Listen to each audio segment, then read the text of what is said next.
नमस्कार। मैं डॉक्टर सुदेश कांत तेजा आप सभी का डीएस एकेडमी के इस ऑनलाइन प्लेटफॉर्म पे स्वागत और अभिनंदन करती हूँ। आप सभी का आभार है कि हमने इससे पूर्व की क्लास तक 300 जो क्लासें थी वो अपनी कंप्लीट कर ली हैं। इन 300 क्लासों में हमने बहुत विस्तृत और बेसिक रूप से अवधारणात्मक तथ्यों को समझा था। हिंदी साहित्य का इतिहास और जो आपकी विधाएं थी उसमें भी जो विभिन्न गद्य विधाएं थीं, साथ ही में जो अनेक प्रकार के जो पॉइंट होते हैं जैसे कि पत्रकारिता और पुरस्कार, इसके साथ में काव्यशास्त्र, और इस समय हम काव्यशास्त्र को पढ़ने के बाद में इस समय चल रहे हैं भाषा विज्ञान में। इतना विस्तृत हम लोगों ने पढ़ा है कि कहा जाए तो बहुत बड़ा पाठ्यक्रम नहीं था, लेकिन उसको इतना विस्तृत हमने पढ़ा है कि 300 क्लासेस में हमने कंप्लीट किया है। आप सभी की आभारी हूँ कि आपने 300 क्लास तक मुझे पहुँचाने की ऊर्जा दी। आगे भी ऐसे ही देते रहिएगा। साथ ही में हमारा नया बैच शुरू हुआ है। काफ़ी समय हो गया है, लेकिन फिर भी जो बच्चे एडमिशन लेना चाहते हैं वो ले सकते हैं। बहुत ही तथ्यात्मक, और इस बार जो क्लासेस हैं वो विस्तृत के साथ में ट्रिक के माध्यम से भी इस बार जो तथ्यों को तैयार कराया जा रहा है, इस तरह तथ्यों को तैयार कराया जा रहा है कि क्वेश्चन आंसर और साथ में जो भी आपका पाठ्यक्रम है या जो भी हम टॉपिक पढ़ रहे हैं वो आपका क्लास में ही क्लियर हो जाता है। जो आपको डाउट होते होंगे वो भी आपके तुरंत क्लास में क्लियर हो जाते हैं। अगर कहीं कोई डाउट फिर भी रह जाता है तो व्हाट्सएप ग्रुप में आप चैट के माध्यम से या पर्सनली कॉल करके भी हमसे डिस्कशन कर सकते हैं। ये सुविधाएं हमने जो हमारा पेड बैच है उनके बच्चों को दे रखी है। आप भी अगर बैच ज्वाइन करना चाहते हैं तो डिस्क्रिप्शन में कॉन्टैक्ट नंबर है, आप उस पर कॉल करके एडमिशन ले सकते हैं। साथ ही में टेस्ट सीरीज़ अगर आप ज्वाइन करना चाहते हैं तो वो भी आप ज्वाइन कर सकते हैं। टेस्ट सीरीज़ भी हमारी समाप्ति की ओर है और बहुत ही संपूर्ण पाठ्यक्रम में, जैसे हमने 125 प्रश्न आपको दिए थे, उसमें कुछ भी नहीं बचा है। बहुत गहन अध्ययन के साथ में आपका टेस्ट पेपर भी तैयार किए गए थे। कुछ ही टेस्ट पेपर बचे हैं, वो भी आपके जल्दी ही कंप्लीट हो जाएंगे। जो भी बच्चे एडमिशन लेना चाहते हैं, टेस्ट सीरीज ज्वाइन करना चाहते हैं या बैच में एडमिशन लेना चाहते हैं, समय से ले लीजिए, क्योंकि फिर बहुत ज़्यादा क्लासेज आगे चली जाएंगे, फिर अतिरिक्त भार आपके पास हो जाता है। चलिए बात करते हैं आज की क्लास की। आज की क्लास में हम देखेंगे, इससे पूर्व की क्लासों में हमने भाषा को देखा था। आज की क्लास में हम देखेंगे लिपि।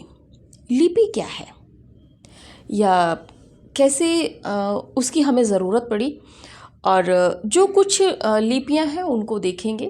कौन सी भाषा किस लिपि में लिखी जाती है, इन सबको विस्तृत देखेंगे। भाषा और लिपि में अंतर देखेंगे, विश्व की कुछ लिपियां देखेंगे, और उसके बाद में जो भारत में लिपि हैं, और उसके भी बाद हम देखेंगे देवनागरी लिपि। देवनागरी लिपि को विस्तृत रूप से जो उसके गुण दोष बाकी सबसे परिचित होंगे वो होंगे अगली क्लास में, लेकिन इस क्लास में लिपि की जो विस्तृत जानकारी है, या जहाँ से टीजीटी पीजीटी या आपके असिस्टेंट प्रोफेसर तक की परीक्षाओं में प्रश्न बनते हैं, आज हम उस टॉपिक को क्लियर करेंगे।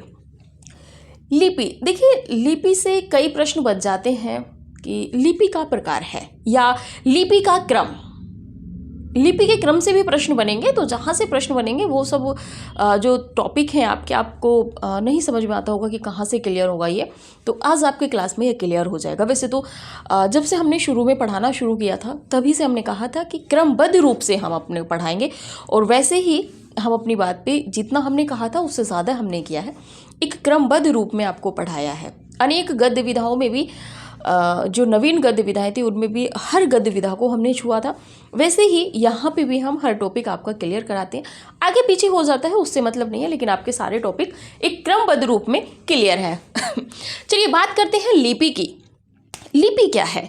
किसी भी भाषा का या जो हमारी ध्वनि है उसका लिखित रूप जो है वो लिपि कहलाता है। किसी भी भाषा का जो लिखित रूप होता है वो किस अनुसार लिखा जा रहा है, ये लिपि कहलाता है। चलिए आगे थोड़ा सा समझते हैं। किसी भी भाषा की लिखित आकृति, किसी भी भाषा की लिखित आकृति, यानी कि आपके जो मन में भाव उठ रहे हैं, विचार उठ रहे हैं, उनको आप किस आकृति के माध्यम से जो है अभिव्यक्त करेंगे, लिपि कहलाती है। देखिए हमने पहले पढ़ा था भाषा। भाषा क्या है कि अपने भाव और विचारों को अभिव्यक्त करना, यानी कि बोलकर, ध्वनि संकेतों के माध्यम से, यानी कि ध्वनि जो प्रस्फुटित हो रही है, स्फुटित हो रही है, उससे जब हमने आपसे कोई बात कही तो वो हुई भाषा। लेकिन इसी भाषा को जो हम बोल रहे हैं वो उसका जो लिखित रूप है, जो अभी लिखा है, ये लिपि कहलाती है। एक तरीके से देखा जाए तो भाषा जो है वो जीवन है, यानी कि भाषा के माध्यम से आप जीवन के अनुभव एक दूसरे से साझा करते हैं, एक दूसरे से अपने विचार व्यक्त करते हैं। लिपि जो है वो एक सभ्यता है। जैसे कि आप देख रहे होंगे कि हड़प्पा की सभ्यता, मोहनजोदड़ो सभ्यता, वैदिक सभ्यता, लौकिक सभ्यता, तो ये लिपिबद्ध है इनका। आपने देखा होगा कि अशोक के शिलालेख हैं, स्कंदगुप्त के शिलालेख हैं, तो ये जो शिलालेख मिले हैं इन पे जो आकृतियां अंकित हो जाती हैं वो संकेत रूप में भी थी, वो चित्र रूप में भी थी, उसके बाद में भाव रूप भी आया कि अगर हमने गोले दो कर दिए तो एक सूरज हो गया, एक चांद हो गया, नदियां बहती हुई कलरव करती हुई दिखा दी तो लगा कि हाँ यहाँ पे नदियां हैं, या पक्षी उड़ रहे हैं, सूरज की लालिमा है, नदी भी बह रही है, तो वहाँ पे एक भाव आ जाता था हमारे मन में कि ये संध्या का दृश्य है, या ये सुबह का दृश्य है, प्रभात का दृश्य है। तो इन तथ्यों को एक जो जैसे शुरू में मानव की उत्पत्ति हुई, उसके बाद में उसने अपने संकेतों को आधार पर तथ्यों को जब एकत्रित करना शुरू किया, तब आप देखेंगे कि जैसे मोहरें होती थी, सिक्के होते, तो इन सब पे भी कुछ ना कुछ अंकित होता था। ये पहचाने जाते थे कि ये इस समय की है। अभी अगर कोई पुराना सिक्का आपको राजस्थान में या कहीं पे मिलता है, तब आप देखेंगे बहुत ज़्यादा गहराई में जब खुदाई होती है तो पता चलता है कि ये उस समय की सभ्यता है। क्यों? क्योंकि उस समय के जो संकेत थे वो उन चित्रों पे या जो मूर्तियाँ मिलती हैं उन पर अंकित होते हैं। तो लिपि एक सभ्यता का प्रतीक होती है। चलिए आगे पढ़ेंगे इसको थोड़ा सा और विस्तृत। तो किसी भी भाषा की लिखित आकृति लिपि कहलाती है। साफ शब्दों में यहाँ पे बात आ जाती है। लिपि को अंग्रेजी में स्क्रिप्ट, लिपि को अंग्रेजी में स्क्रिप्ट आप देखते होंगे स्क्रिप्ट कहते हैं। वैसे स्क्रिप्ट जो शब्द अब ज़्यादातर प्रयुक्त होने लगा है वो होने लगा है जैसे कि कोई फिल्म है, उसका गाना लिखा जाना है तो उसमें जो कितने अंतराल हैं, या कोई भी धारावाहिक है उसमें जो डायलॉग होते हैं उसको भी स्क्रिप्ट बोलने लगे हैं। ठीक है, जिसका शाब्दिक अर्थ है स्क्रिप्ट कहते हैं, जिसका शाब्दिक अर्थ है वर्ण या अक्षर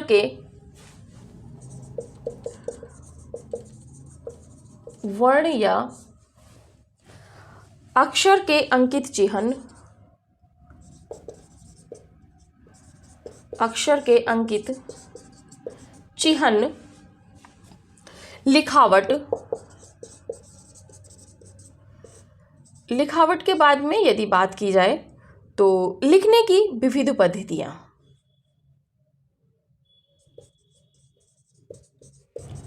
लिखने की विविध पद्धतियां, तो ये है पद्धतियां हैं, ये जो है आपका लिपि के संबंध में है।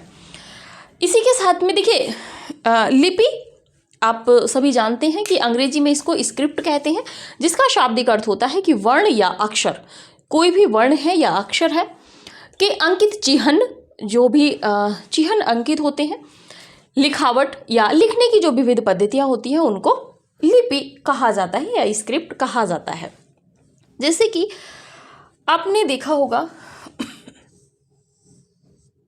कोई भी चित्र हो, उसके जो है आप अभी पहले थोड़ा सा अंतर देखते हैं।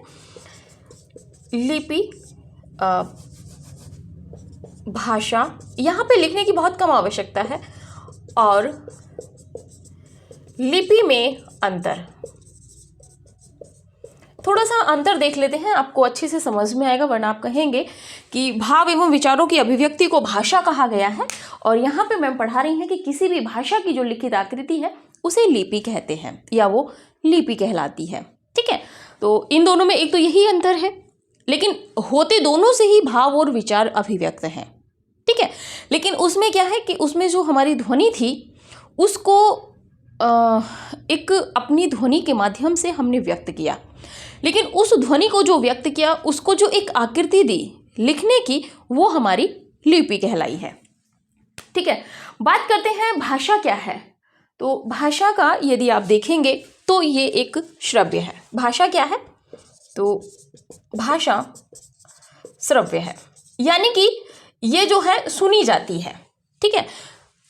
अब आप कहेंगे कि भाषा लिखी भी जाती है, लेकिन जब लिखी जाएगी तो वो लिपि के अंतर्गत आ जाएगी, ठीक है। मैंने आपसे कोई बात कही तो वो भाषा है, यानी कि मैंने अपनी बात आप तक पहुंचाई है, यानी कि आपने सुना है उसको।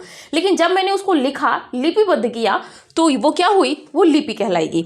यानी कि यह है दृश्य एवं पाठ्य है, यानी कि इसको देखा भी जा सकता है और इसको पढ़ा भी जा सकता है। दूसरा है कि भाषा सूक्ष्म होती है। बात करें यहीं पे तो लिपि स्थूल होती है। ये अंतर है, कभी कभी अंतर से भी प्रश्न बन जाएगा, इसीलिए बात करें भाषा ध्वनि संकेतों का प्रतीक है। ध्वनि संकेतों का प्रतीक है। तो यहीं पे बात करें, इसमें जो तीसरा नंबर है, लिपि ध्वनि प्रतीकों का प्रतीक है। ये और भी महत्वपूर्ण है। देखिए, यहां पे हमने बात की थी कि जो हमारी भाषा है वो ध्वनि संकेतों का प्रतीक है, ठीक है। यानी कि हम किस ध्वनि में बात कहना चाह रहे हैं ये उसका प्रतीक है, लेकिन लिपि जो है वो ध्वनि प्रतीकों का प्रतीक है, ठीक है। आगे बात करें, फोर्थ नंबर,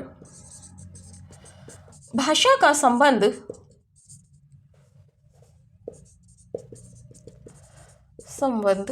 जीवन से है। और यहीं पे बात करें तो लिपि का संबंध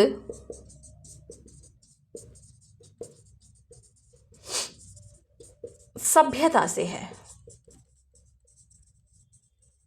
ये कई बार क्या होता है, देखिए सीधे सीधे यहीं से एक प्रश्न बन जाएगा आपका कि निम्नलिखित में से लिपि के संबंध में सही कथन नहीं है। आपको जो भी विकल्प रहे होंगे, अब चूंकि आपने थोड़ा सा विस्तृत और व्याख्यात्मक रूप से समझ लिया है चीज़ों को, तो इतना आप यहाँ पे सही कर ले जाएंगे, ठीक है। आप इसको देखिए, उसके बाद में देखते हैं। अच्छा चलिए, यहीं पे देख लेते हैं लिपि का उद्भव और विकास। एक क्रम में है, आप टू द पॉइंट लिख लीजिएगा यहाँ पे। लिपि का उद्भव और विकास, इसमें बात करें भाषा की भांति लिपि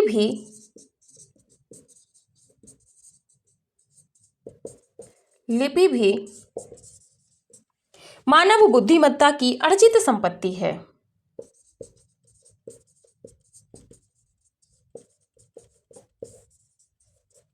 अर्जित संपत्ति है।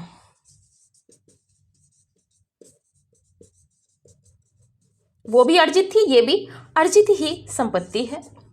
मनुष्य की आवश्यकता अनुसार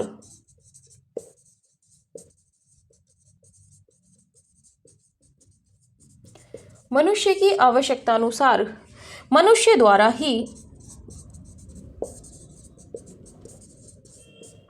लिपि का जन्म हुआ है।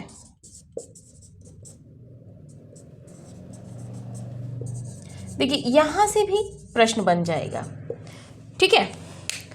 तो इसका जो उद्भव और विकास हुआ है वो भाषा की भांति लिपि भी जो मानव की बुद्धिमत्ता की अर्जित संपत्ति है, यानी कि मानव ने उसको अपने विवेक से, अपने सूक्ष्म अनुभवों से इसका विकास किया है, और उसने अपनी आवश्यकता अनुसार ही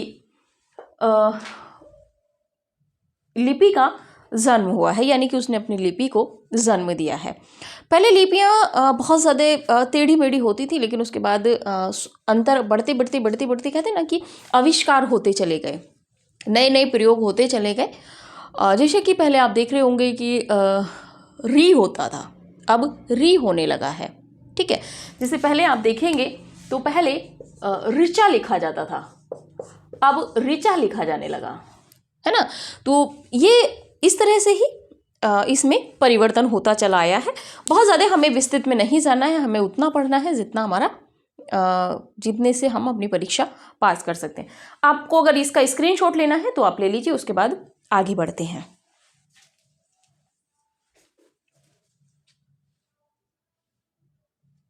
चलिए,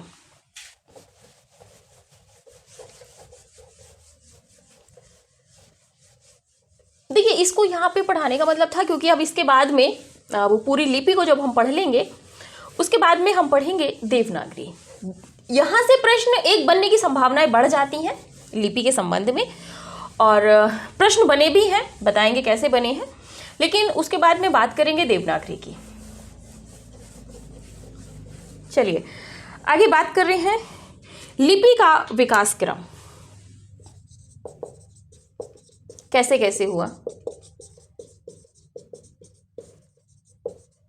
इसमें अगर बात करें तो पहले है आपकी चित्रलिपि, यानी कि पहले जो व्यक्ति था वो चित्रों के माध्यम से अपनी जो भाषा थी उसको, भावों को अभिव्यक्त करता था। फिर है सूत्रलिपि, इसके बाद में है आपकी प्रतीकात्मक लिपि,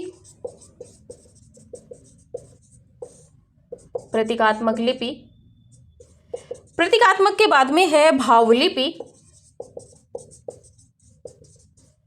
और भावलिपि के बाद में है भावध्वनि मूलक लिपि,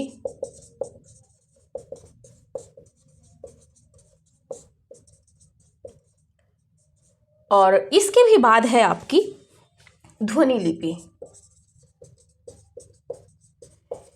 ये आपका लिपि का क्रम है। इसमें भी अगर हम बात करेंगे तो चित्रलिपि आपकी पहले नंबर की, और इसके बाद आपकी भावलिपि चौथे नंबर की, और ध्वनि लिपि, यही प्रमुख हैं। चित्रलिपि, भावलिपि और ध्वनि लिपि, ये जो लिपियां हैं ये आपकी प्रमुख है। अगर आप इसको क्रम में देखेंगे तो पहले चित्र, किसी भी अपने विचारों को अभिव्यक्त बोलने के बाद में अगर हमें ये दिखाना है कि हमने ये बोला है, उसके लिए पहले क्या होता था, सबसे पहले हुआ कि चित्रों का प्रयोग, आपने चित्रों का प्रयोग किया। दूसरी बात, उसमें भी फिर कुछ सूत्र खोजे जाने लगे, जैसे होता है ना कि आपका कोडिंग, है ना। उसके बाद में आपके प्रतीक लिपि आई, उसमें भी कुछ प्रतीक बना दिए जाते थे। फिर भाव का मतलब यहाँ पे आप समझिएगा, जैसे कि आपने देखा है कि अगर आपको किसी के रोने का दृश्य दिखाना है तो आपने नेत्र बनाए,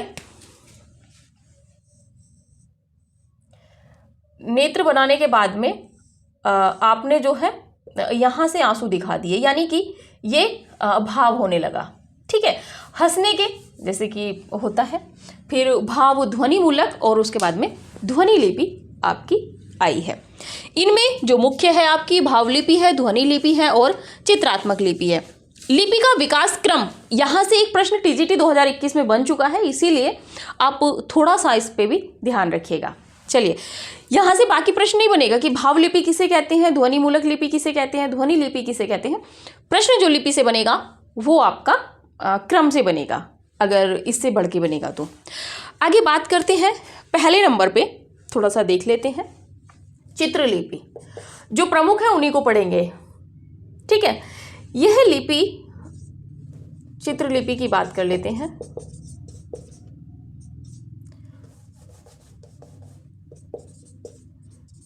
चित्रलिपि की अगर हम बात करें, यह लिपि, बस थोड़ा सा आपको समझाने के लिए, यह लिपि का वह रूप है, वह रूप था जिसमें वस्तुओं को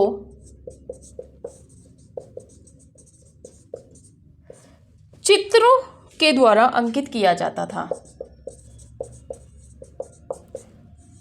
चित्रों के द्वारा अंकित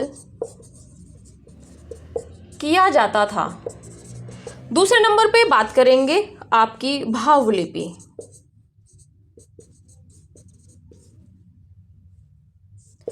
इसकी बात करें तो यह वह लिपि थी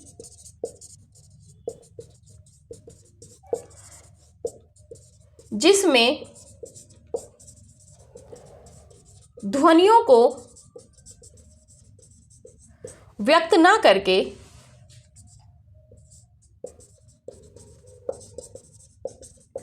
भावों, विचारों और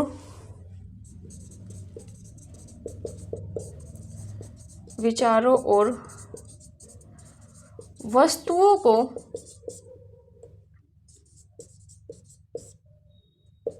प्रकट किया जाता था। यह भी महत्वपूर्ण है। तीसरे नंबर पे बात करें आपकी तो ध्वनि लिपि। ध्वनि लिपि की बात करें, लिपि के विकास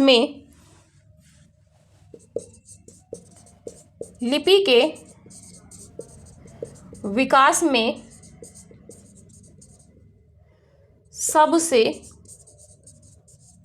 महत्वपूर्ण है। लिपि के विकास में यह सबसे महत्वपूर्ण है क्योंकि इसमें चित्र व भाव के अतिरिक्त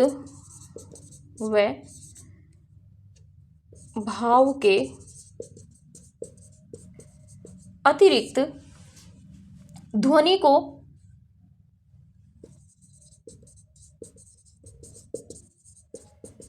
अंकित करने की क्षमता का विकास पाया जाता है।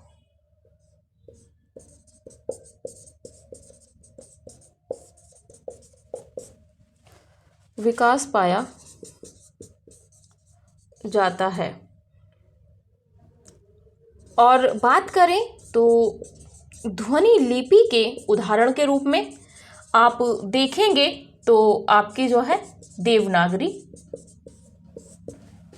और रोमन, अरबी लिपि, ये सब इसमें जो है ये ध्वनि लिपि के अंतर्गत आएंगी। ठीक है, ये है लिपि के विकास क्रम की बात करेंगे तो पहले आपने देखा कि व्यक्ति ने चित्र बनाए, चित्रों के माध्यम से अभिव्यक्त करने का प्रयास किया, उनमें फिर सूत्र खोजने का प्रयास किया कि क्या चित्रों में भी कोई सूत्र खोजा जा सकता है। ठीक है, सूत्र खोजे, सूत्रों को खोजने के बाद में फिर उन्होंने फिर से उस चित्र लिपि में कुछ प्रतीक बनाने का प्रयास किया। एक क्रम बता रहे हैं हम आपको, प्रतीक बनाने का प्रयास किया। प्रतीक जब बन गए तो उन्होंने कहा कि ये जो प्रतीक हमने बनाए हैं ये किसका भाव जागृत करेंगे, यानी कि भावलिपि आ गई आपकी। उसके बाद में भाव ध्वनि मूलक। आपको पता है कि ध्वनि लिपि से पहले ध्वनि मूलक, यानी कि आपको ध्यान आना चाहिए कि जब भाव उठे हैं तो वो क्या ध्वनित कर रहे हैं, जो भाव उठे वो क्या ध्वनित कर रहे हैं, यानी कि ध्वनि मूलक और उसके बाद में ध्वनि लिपि। ये आपका क्रम है, आप इसको याद रखिएगा। चित्रलिपि प्रमुख है। यह लिपि का वह रूप था जिसमें वस्तुओं को चित्रों के द्वारा अंकित किया जाता था। ठीक है, जैसा कि हमने अभी आपको बताया कि अगर हमें शाम का दृश्य बनाना है या कोई और, तो उस चित्र यानी कि कहीं पेंटिंग। ठीक है, ये है। भावलिपि की बात करें तो यह वह लिपि थी जिसमें ध्वनियों को व्यक्त न करके भावों, विचारों और वस्तुओं को प्रकट किया जाता था भावलिपि में। और ध्वनि लिपि में लिपि के विकास का ये लिपि के विकास में यह सबसे महत्वपूर्ण है क्योंकि इसमें चित्रों व भाव के अतिरिक्त ध्वनि को अंकित करने की क्षमता का विकास पाया जाता है। ध्वनि लिपि के उदाहरण में आप देखेंगे जैसे कि आपकी देवनागरी लिपि हो गई और रोमन, अरबी, ये सब आपकी इसी में मिलेंगी। आप स्क्रीनशॉट लीजिए, उसके बाद में आगे बढ़ते हैं, देखते हैं और लिपि के विषय में क्या क्या प्रमुख है।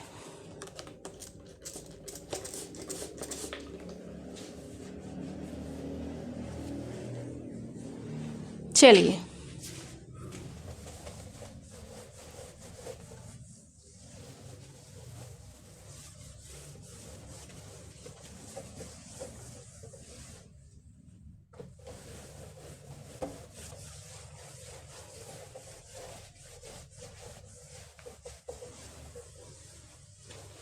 बात करें आगे थोड़ी सी तो भारतीय लिपियां।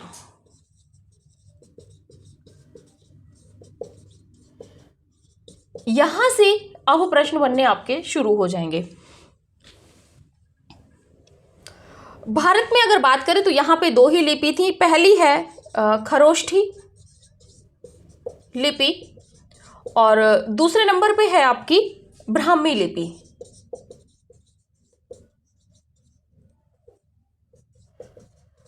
और यहां पे भी अगर हम बात करेंगे तो खरोष्ठी के विषय में पहले नंबर पे कुछ कहते हैं कि खर यानी कि गधे के होठ के कटे होने के कारण। एक कहते हैं पहला है लिपि का जो है नामकरण।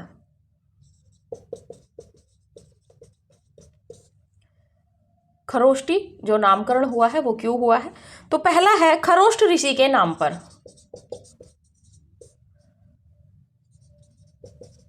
ऋषि के नाम पर यहां से प्रश्न बन जाएगा। दूसरा मत आता है इनमें कि काशनगर का पुराना नाम खरोष्ट था। काशनगर का पुराना नाम खरोष्ट होने के कारण, ये दूसरा है। तीसरा तर्क है कि सीमा प्रांत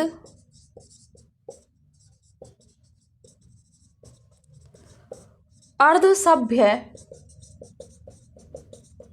लोगों के खर के समान ओष्ठ होने के कारण, लोगों के खर यानी कि गधे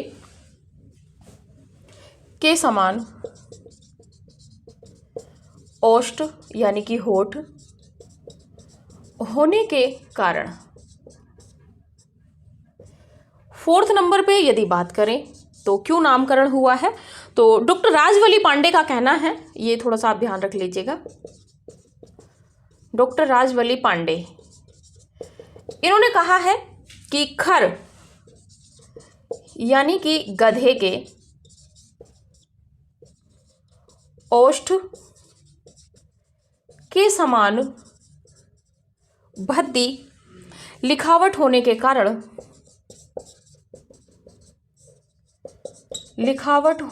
कारण, इसे खरोष्ठी कहा गया है। इसे खरोष्ठी कहा गया है। यह है आपका थोड़ा सा महत्वपूर्ण। बात करें आपके दूसरे नंबर पे तो ब्राह्मी लिपि। इसमें जब आप बात करेंगे तो यह पूर्ण रूप से भारतीय लिपि है। यह पूर्ण रूप से भारतीय लिपि है। देवनागरी लिपि का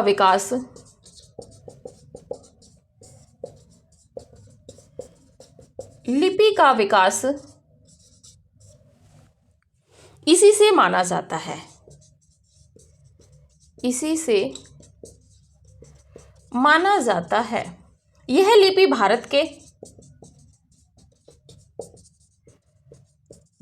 के अधिकांश लिपियों की जननी है।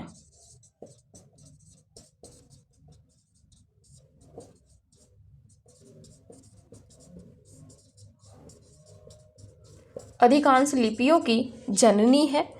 यह बाईं से दाईं ओर, अच्छा वो दाईं से बाईं ओर लिखी जाती है जो खरोष्ठी है, ठीक है। यह बाईं से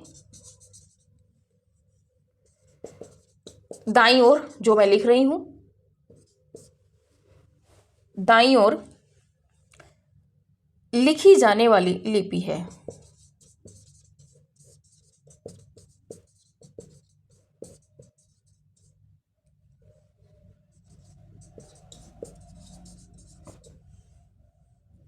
इसके जो प्राचीनतम नमूने मिले हैं वो मिले हैं आपके अजमेर, राजस्थान के अजमेर के बडली और आपके नेपाल के पिपरावा में प्राप्त होते हैं। बात करें थोड़े से नामकरण की।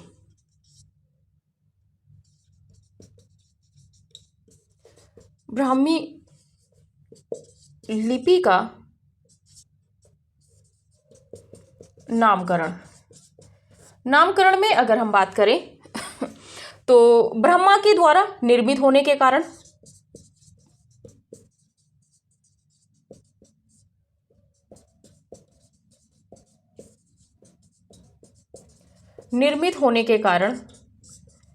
यह ब्राह्मी लिपि कहलाई। यह है। इसके बाद में है कि ब्राह्मणों द्वारा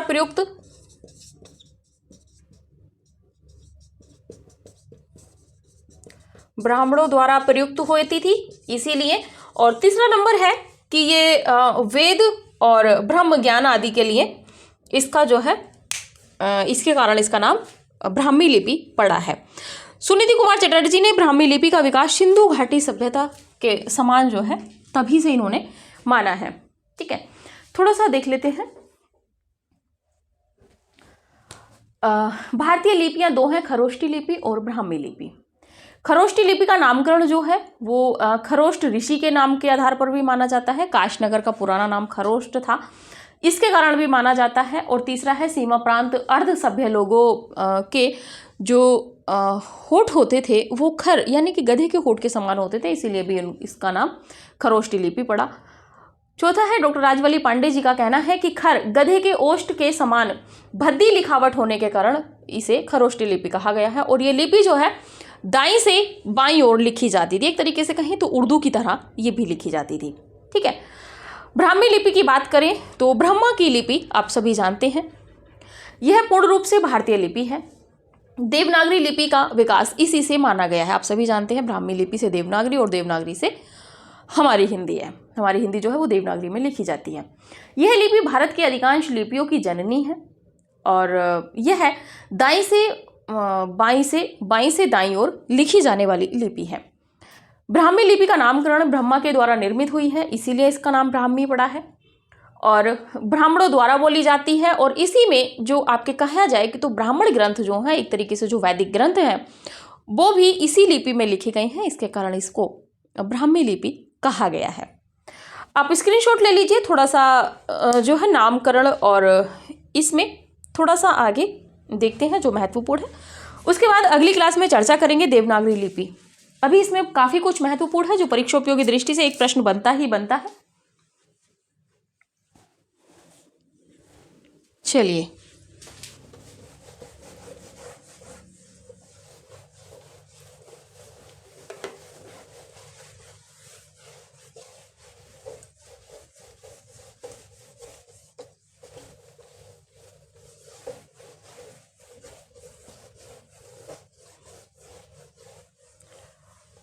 बात करते हैं।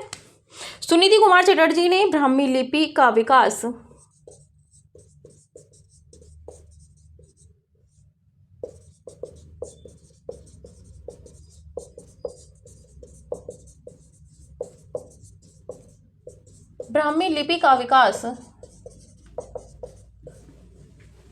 सिंधु घाटी लिपि से माना है।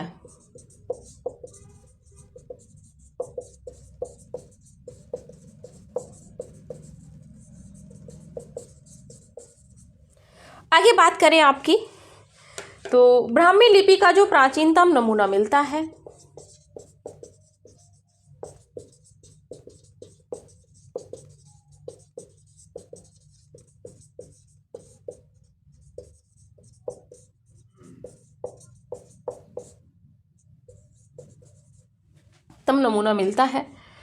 वह 5वीं सदी पूर्व का है।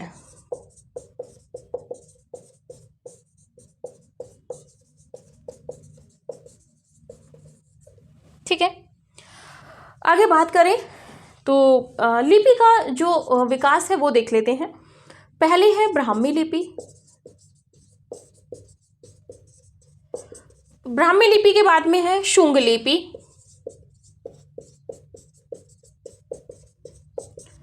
शुंग लिपि के बाद में है कुषाण लिपि। ये शासकों के समय में जो लिपियां थी उनका नामकरण है, लेकिन प्रश्न बन सकता है। कुषाण लिपि के बाद में है गुप्त लिपि। गुप्तों का आया तो गुप्त लिपि। गुप्त लिपि के बाद में है कुटिला। चलिए यहां पे लिखिए कुटिला, या इसी को कहते हैं सिद्ध मातृका लिपि।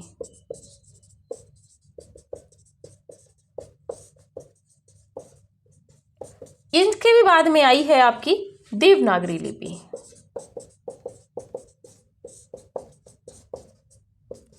अब ये रही आपकी देवनागरी लिपि।